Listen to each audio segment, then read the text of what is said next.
Okay, good morning, everybody. It's 1:02 p.m. Today is the Cdbg ESG workshop for the request for proposals for fiscal year 2021 and 2022.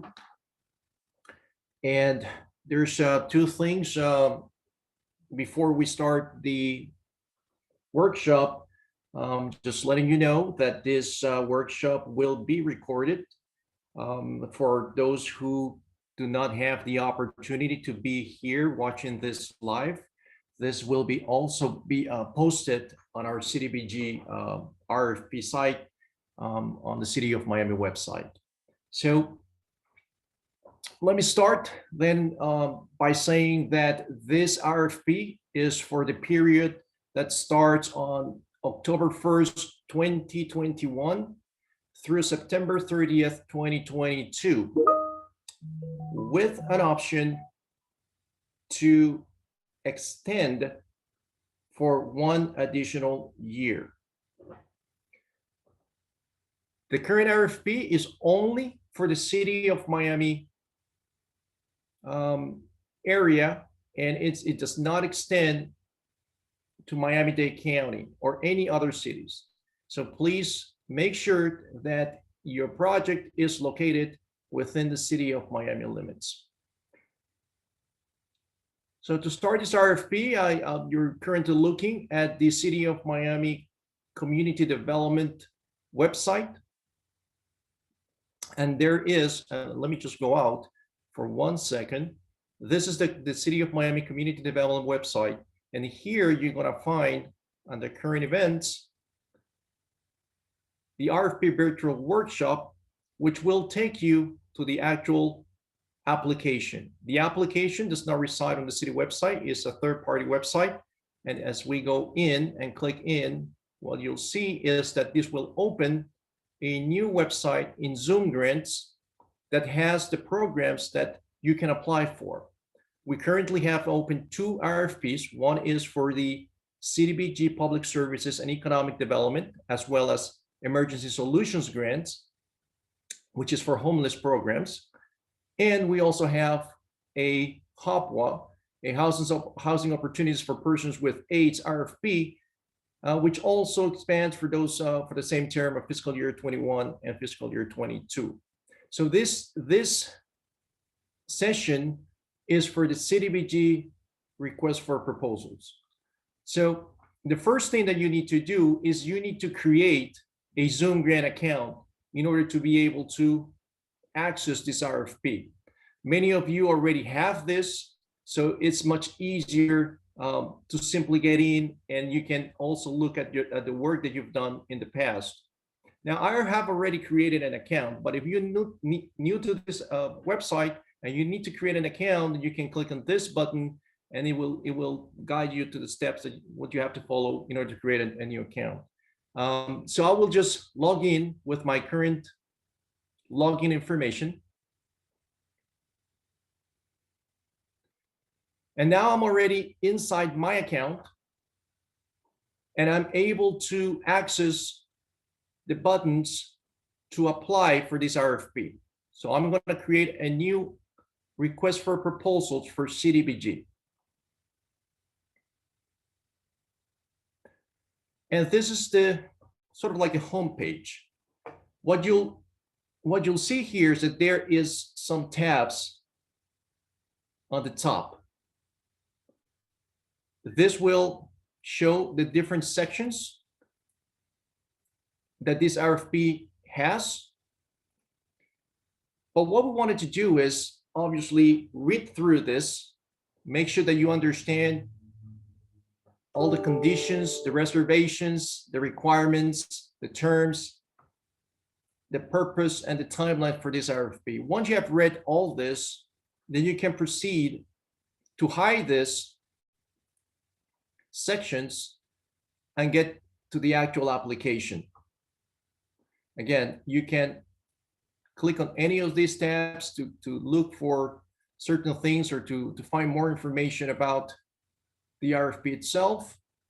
But once you hide them, you get into the actual application. So in order to apply, let's just put here I'm going to apply for an elderly meals program. It's a public service program. My company name is called Test ABC 123 Inc.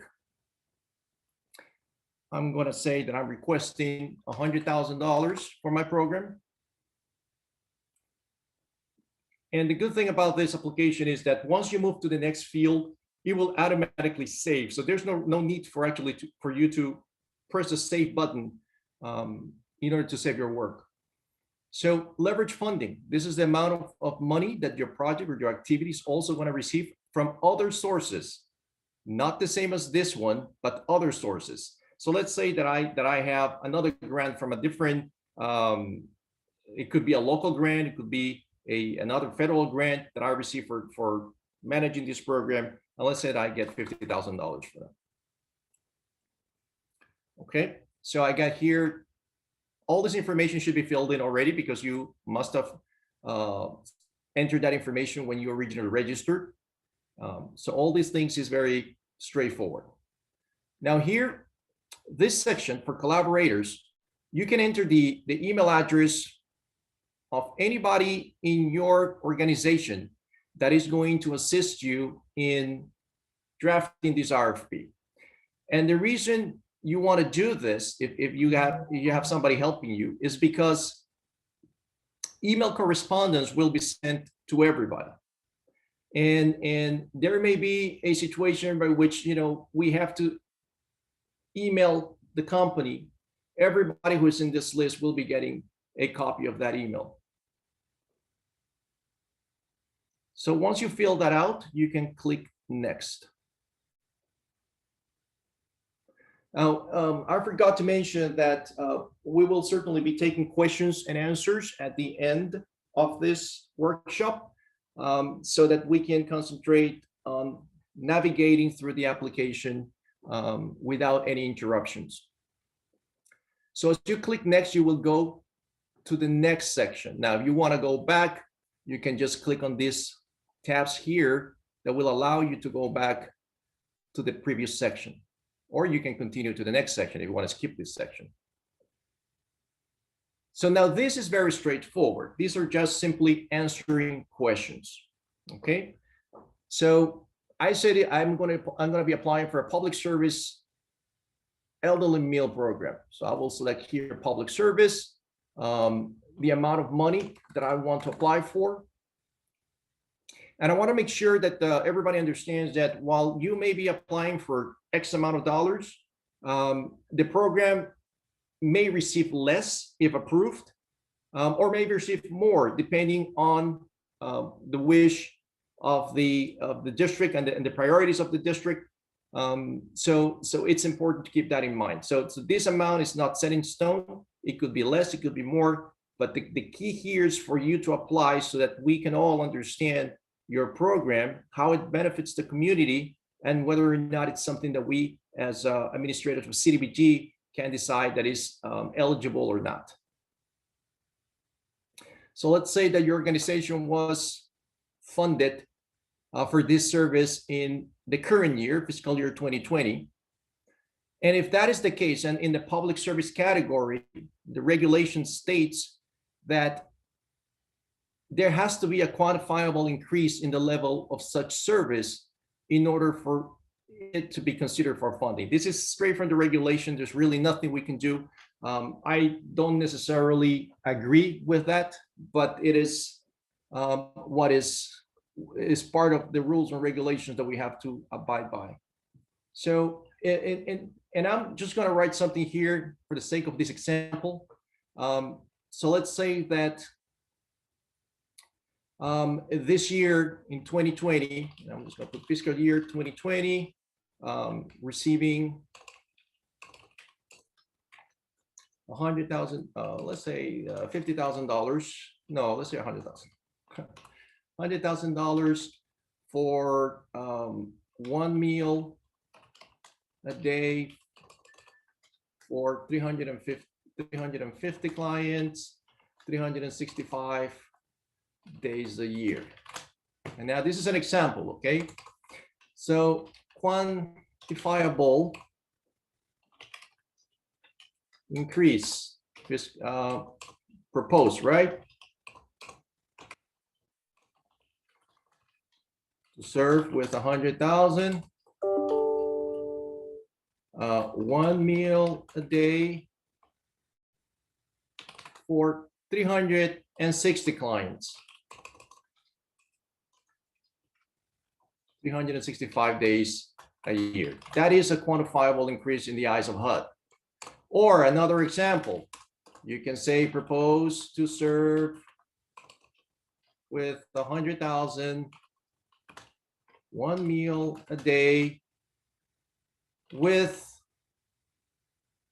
a bag of chips for 350 clients. So you added something to the service that you were providing before. That is a quantifiable increase in the eyes of HUD. So here you will select which district you're going to be serving. And this section here is all about your agency. I'm not going to be filling this out. This is all for you. The general stability and track record, the number of years your organization has been providing this type of service, describe your organization fiscal management and controls. If you had any monitorings in the past, if you had had a contract with the city of Miami, and then describing your organization's ability to meet program expenses in advance of reimbursements. The city of Miami does not, and this is pretty clear in the contract and in this RFP, it does not provide advances. So it is key that your organization has funds to be able to function at least 1 month before you get reimbursed for your services. So all of these are questions that deal directly with your agency. I'm not going to go into each one for the sake of saving time. But what is important here is that these questions have, some of these questions have a little code here. It says IA, IB, IC, IC, 2A, well, it's not an I guess it's a 1, 2A, 2C, 3A. So, and why is that important? That's important because along with this RFP in the resources tab, you're going to find a public service detail specs and sample rating chart. And this is the tool that staff will be utilizing to rate your program. So when it reads here 1A, 1B, 1C, this deals directly with the questions that you have been answering. If you answered, or if you did not answer some of these questions, then you will not get any points. So if you didn't put anything here, your score here in 1A is going to be 0. Okay, let's say that I put here 6 years. I've been providing this service for 6 years, 1B. Okay, so 1B is going to be over 5 years of service, 5 points. And of course, staff has the ability to request additional information that proves that fact. If there is some things that are not, properly matching with the information that is being placed in the RFP.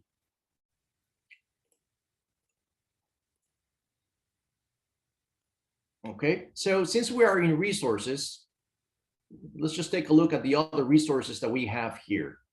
And this is for the public service program. If we're talking about economic development, we also have a detailed specs and sample rating chart for economic development. We have an explanation of how we make the evaluations on the RFP and the appeals process. We have the Cdbg outcomes and performance measures, which is part of one of the questions that you'll find. We'll tell you the insurance coverage requirements so that there are no surprises later on. If you get awarded, you will have to, and you will be required to have the proper insurance coverage as required by the risk department. It has the eligibility and threshold requirements to contract with the city. It will also give you the census block group map, which allows you to know where in the city is that you are providing the services. It gives you the Cdbg public service income limits so that you are aware of the client's income limits to qualify for the programs that you're going to be providing. I've also included a section with frequently asked questions from previous sessions that also apply to this RFP. And just for your reference, the 5-year consolidated plan, which is not here as a PDF, but it is or downloadable document, but is rather a link to where that document is located. Okay, so let's continue here. We finished with all the questions regarding the RFP. Everything is very self-explanatory. If you have applied with us in the past, you'll see that it's extremely simple to reapply for additional funding on this RFP, because the only thing that you have to do is technically copy and paste a lot of the information that you have already placed, unless there's some things that need to be updated, such as perhaps census information or other more updated information that solidifies your point that you're trying to make as far as why this program is important and why is it the city needs to fund this program. Okay, so let me again make this larger, and I hope that everybody can see this. Okay, so as we go over the questions, you'll see that they're very straightforward. There's nothing special. It's just more information about your organization. Okay, and then here in question 19, there is this field, because every question, as you'll see here, is limited by a number of words or characters, rather, not words, characters. So if you wanted to add additional comments or wanted to say more things about a specific question, but you did not have space in this field, then you can continue your answer in question number 19. Okay, so then I'll go next. This is the budget form for the projected budget sources and revenues for fiscal year 2021. I notice here that there is a typo, that this should have read 2021 and 2022. In any case, here, this is a very straightforward budget form where you'll enter what is projected, the amount that you're projected to receive. If you're receiving an additional federal sources funded, we say that we're going to get an additional 50,000 from the feds. If you have any contributions of private funding, let's say you got $25,000. And then if there's any other funding here that we should know about, then that's what your program will look like. It is important also to enter this information because federal programs like to be matched or like to receive funding from other sources that are not Cdbg or ESG. So that is very important for us to know, as I believe that it also contributes in your or to your score when this RFP is rated. Okay, so if you want to add additional information as to the sources or where you're getting the sources from, so there's clarity for the reviewer, then you can use this field to do so. We'll go then to budget form 2, where you will enter, if you're requesting $100,000, then you have to tell us how you're going to spend that $100,000. And this is if you are paying salary, if you're paying salary of the staff that is going to be directly working in the program. You can also include other line item costs, and this form technically you could manipulate it, and if those are not the items that you want to include in your budget, then you can just erase them and type, let's say,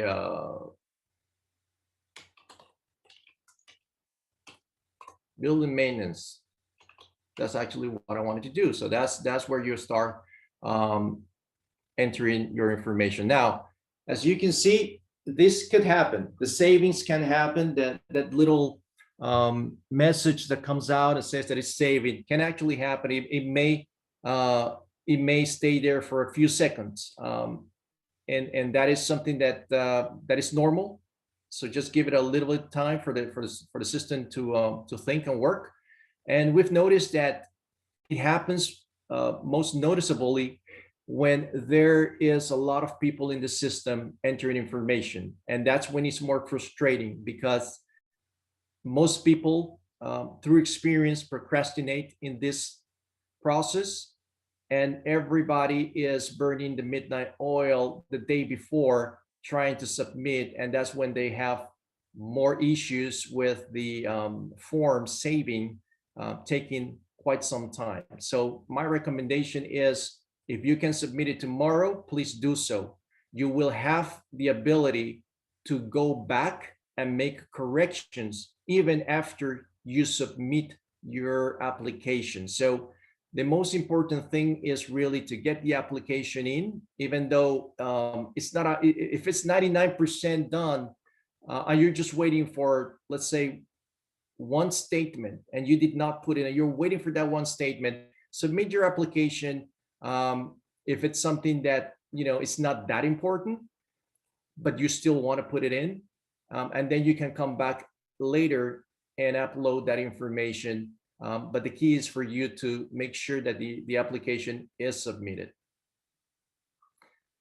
So once that's done, we go to the next screen, and this is the required documents. All of these documents that are highlighted in yellow are required. So the charter, articles of incorporations, you'll have to upload it. There is an upload link here where you'll enter, the description.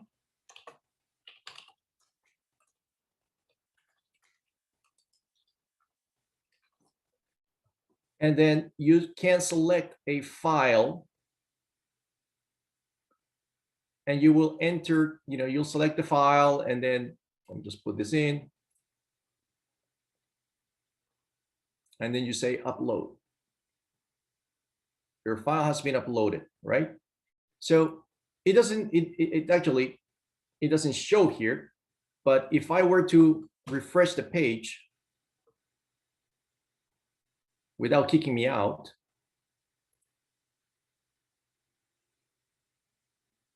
then you will see that your file is here already.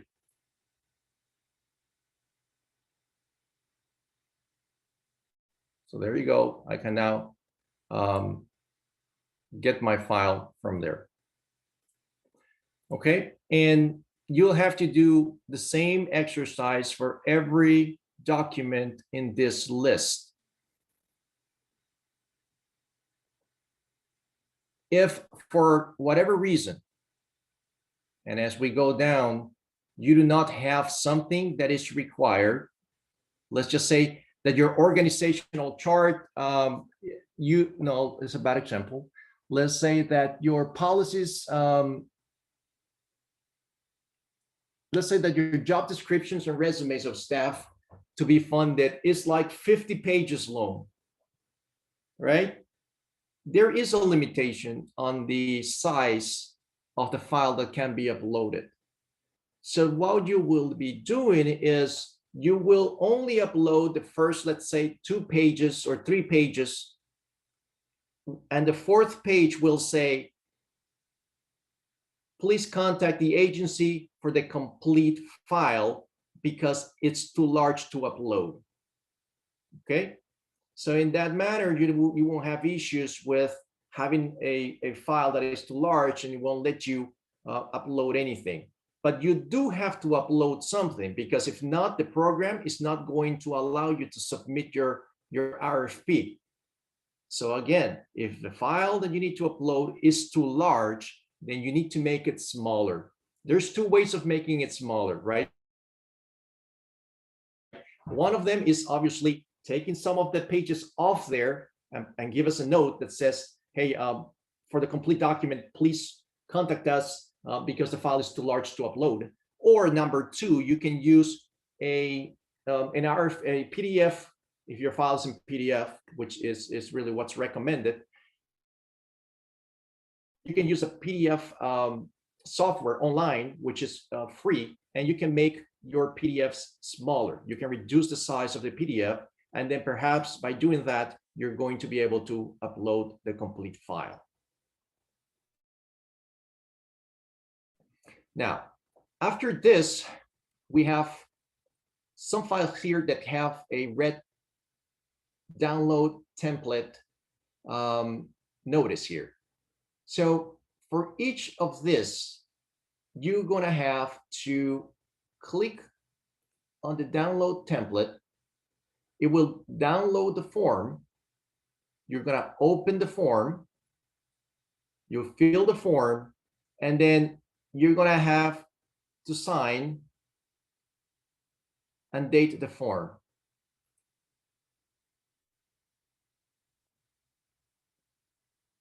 If you have an electronic signature, you will be able to do it in this same form, save it electronically, digitally, and then upload this form into our application. So you'll sign it, you'll fill it, you'll sign it, and then you upload it here. If you do not have an electronic signature, you'll just have to print the form, sign it, date it, and scan it so that you can convert it into a digital PDF so that form can be uploaded into the system. Okay, and the same thing goes for all of these forms, which are required. So another example here is the of what could be a large document, the policies and procedures manual, organization single audit report if you spend over $750,000 in federal funds last fiscal year. For construction and rehab, you'll have to enter this information. And if you need to include any other information, any other backup, anything that you want to show us to make your application stronger, you can upload it in this last section. Okay, and technically that is the full process. Once you've done this, you click submit now, and your application will be received by the city. Okay, so I think that it's a good time to open the questions and answers. Alex, if you have any questions. Currently, nobody has raised their hands for any questions. Okay, so if you have a question, please. I have a few. Okay, great. Now they're popping up. I have. Okay, it looks like it's putting them in order. So the first person is Brenda Williamson. Whoever is going to speak, we need you to state your name and which agency you're representing. I'm going to be opening up one at a time to allow to talk. I'm going to go ahead and start off with Brenda Williamson.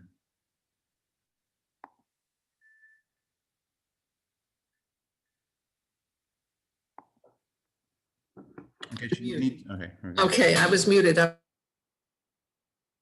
sorry. Brenda Williamson, Miami Lighthouse for the Blind and Visually Impaired. My question has to do with the amount that is allowable for indirect expenses for the project.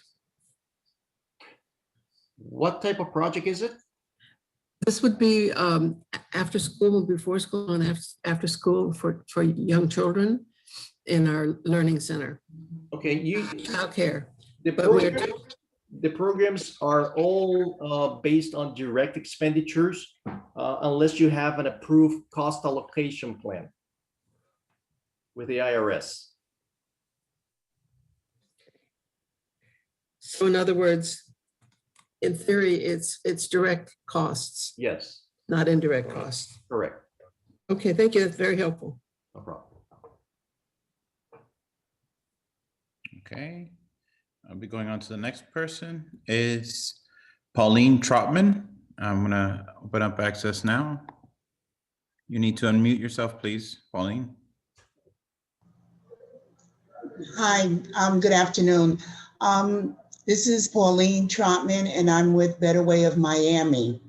And I just want to make sure that this is the right vehicle for us.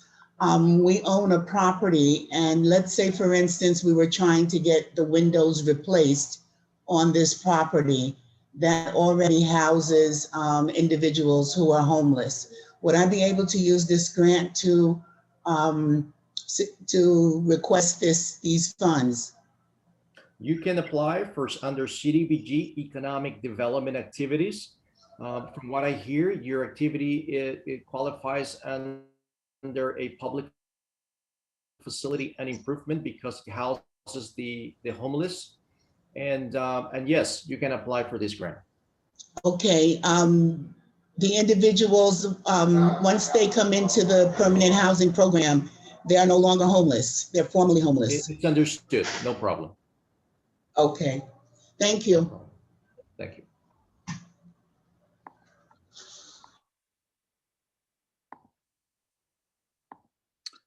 Okay, the next person that I'm going to be opening up for questions is Madeline Yanis. I'm going to give you access now. I just may need you to unmute yourself.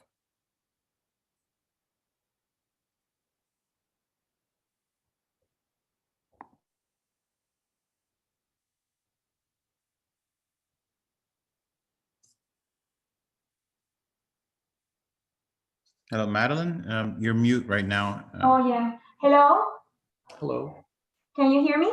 I'm sorry. Yes.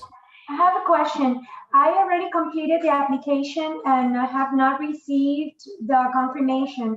Is there any way you can check for me if you received it? I haven't received a confirmation from Zoom platform. Sure. I will check for you and we'll let you know. Okay. Okay. Awesome. Thank you. No problem.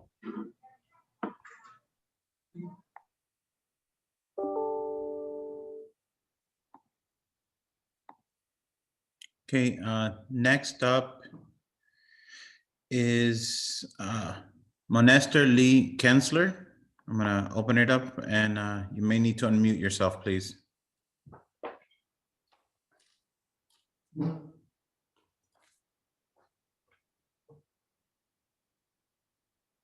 you're muted again.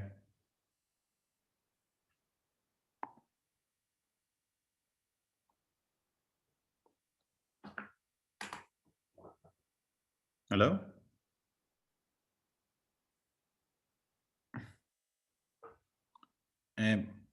Monester, looks like you're on mute.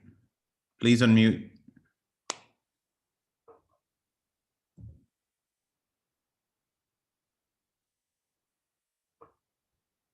Okay, apparently he's backed out. I'll be going to the next person. The next person for questions is Phyllis Bellinger. You need to unmute yourself, please. Okay, hi, good afternoon. I'm Phyllis Bellinger with the START program. My question is, as part of our services that we use for our youth, we do provide them with a hot meal while they are there doing their home learning and getting tutoring. Am I allowed to, in the budget, include meals? Yes, you are allowed to include meals as part of the service that you provide. Okay, thank you very much. So on the budget, I would just put it on the line that says other, where you said in your presentation that we could, alter that in portion. Correct. And you can actually enter there that you're providing meals Okay. For the kids or for the youth program, Mm-hmm. and the amount that you're planning to set aside for that. Okay. All right. Thank you.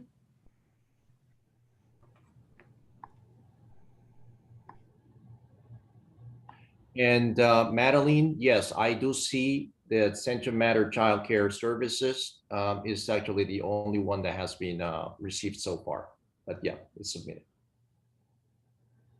Okay, I'm gonna go back to Monester Lee Kinsler. If you can unmute, I guess he's having some technical difficulties earlier. All right, you're unmuted. Hello? Hello?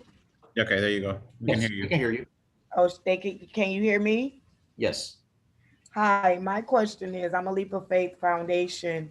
You have to have matching funds, and if so, what is the percentage? Only if you apply for ESG, you are required to have matching funds. If you apply for Cdbg, it's not a required. Actually, for ESG applicants, at the time of application, you're not required to show us or show proof of matching funds. However, if we were to contract with you, you will have to show us that you have the matching funds because it's a requirement. For Cdbg, we do not have that requirement. It will certainly be better, but if you don't have them, you can still apply. Okay, thank you.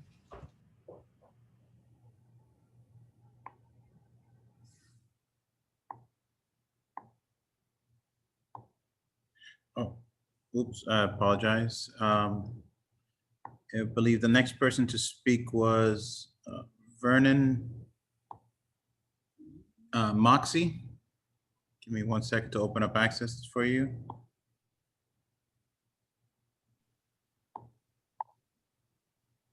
Okay, go ahead, Hi, Vernon. good afternoon. I have a question. I'm with the Taylor Moxie Foundation.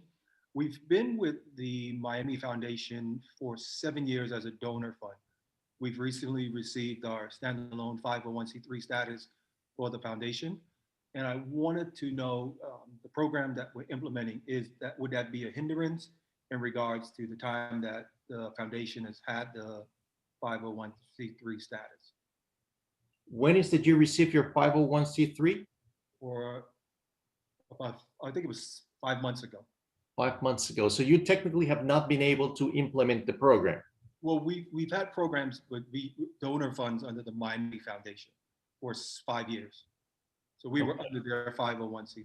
Well, you can explain in the RFP in the section of, on question 19 a little bit more about that. I would not discourage you from applying, however, because there could be a circumstance by which your explanation makes perfect sense, and that your experience as a previous organization may apply if you can prove that. Why? I mean, maybe you have the staff is still with you, other people that have been performing the work successfully are still with you. So those kind of things will lead to the reviewer to understand that it's not just you starting, but it's just the fact that you were first an organization, apply for your 501c3, and then after you received it, you're still providing the services that you were doing in the past, just under a different name. Correct. Same name, same organization, same staff, same structure. Only thing that's different is it's our 501c3 number now. Yeah, for sure. I would apply just, with that caveat and explain it. Okay, thank you so much. No problem.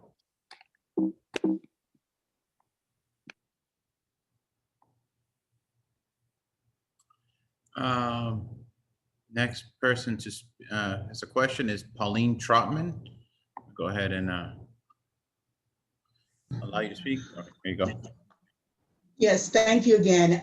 I wanted to find out, is there any timeline on having site control? Is this a grant that you would need to be operating the project for 5 years, 10 years, 20 years? Are there any conditions on the site control once you get the funds? Well, site control ownership, there is a condition on ownership. I mean, the owner has to be the non-for-profit. As far as what we call affordability for this, under public facilities and improvements, no, we will, it doesn't really extend to a number of years. It will be related to the population that you're going to be serving in those facilities. Perfect. Thank you, Robert. No problem.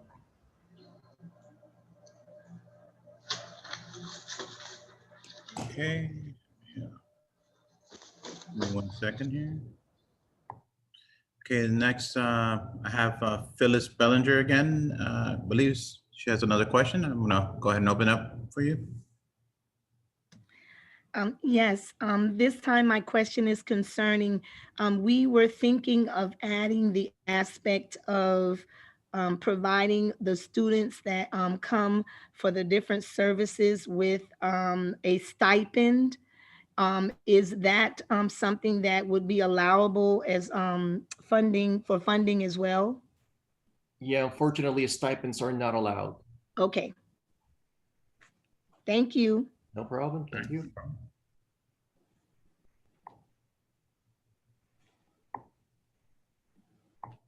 Okay, and from right now, the last hand I have up is a Brenda Williamson.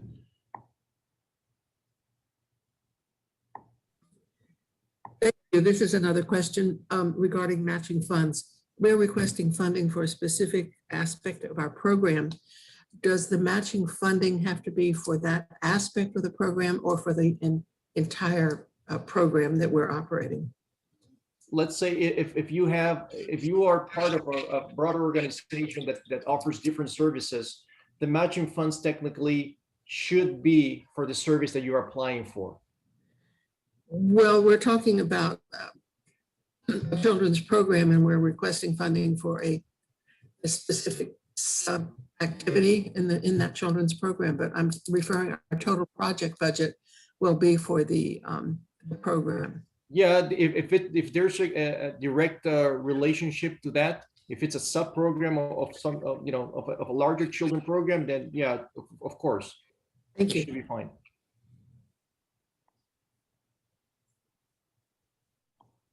Okay. 1 second here. Okay, I have currently there's no other questions being asked or anyone asking to. Oh wait, I have someone, an Andrew Pocket. Let me go ahead and grant him permissions. Okay, Andrew, I need you to please unmute yourself. Sorry, that was a mistake. Oh, okay. All right, sorry about that.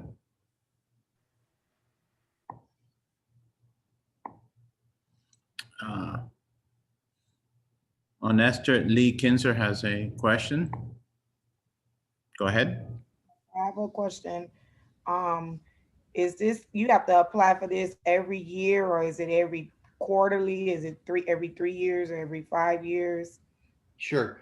This application is for 1 year. However, it gives us the flexibility or the option that if that agency is performing properly, that we can extend it for another year.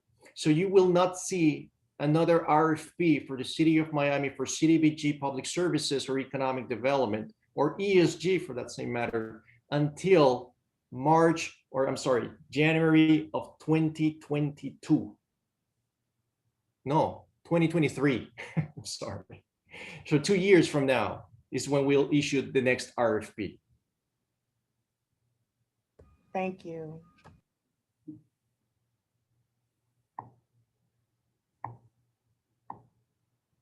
Any other question?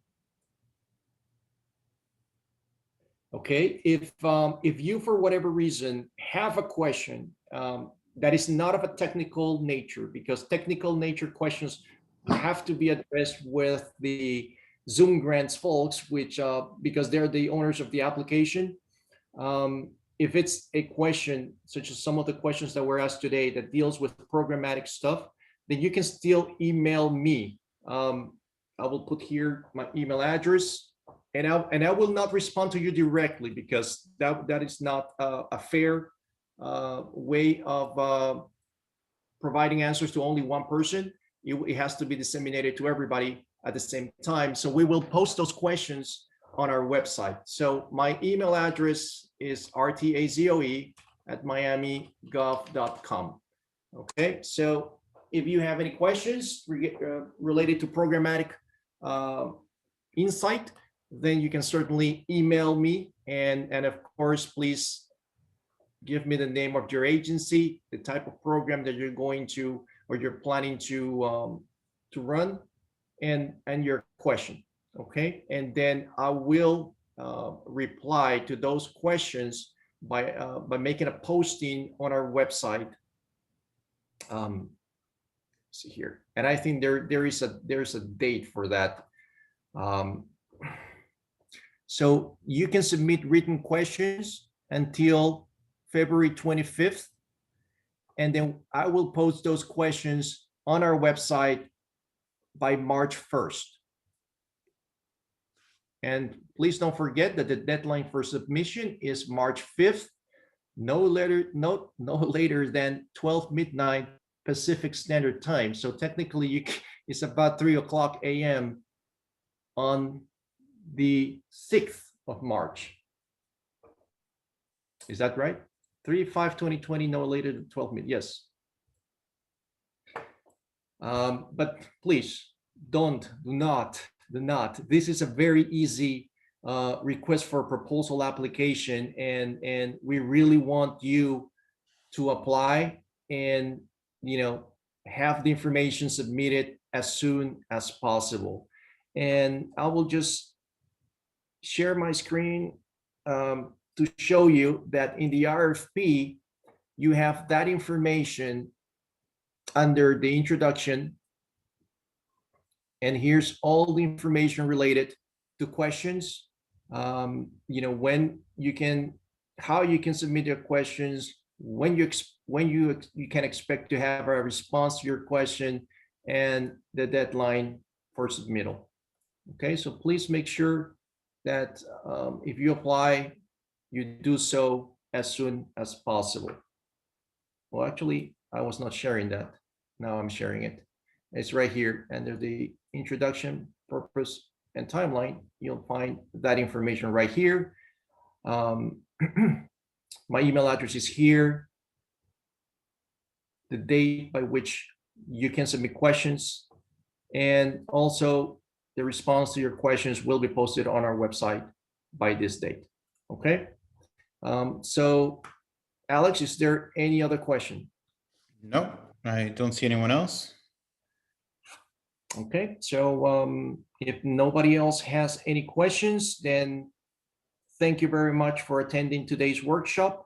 Those of you who may be interested in applying for the HOPWA, which is the Housing Opportunities for Persons with AIDS program, we will also have a similar workshop on Monday.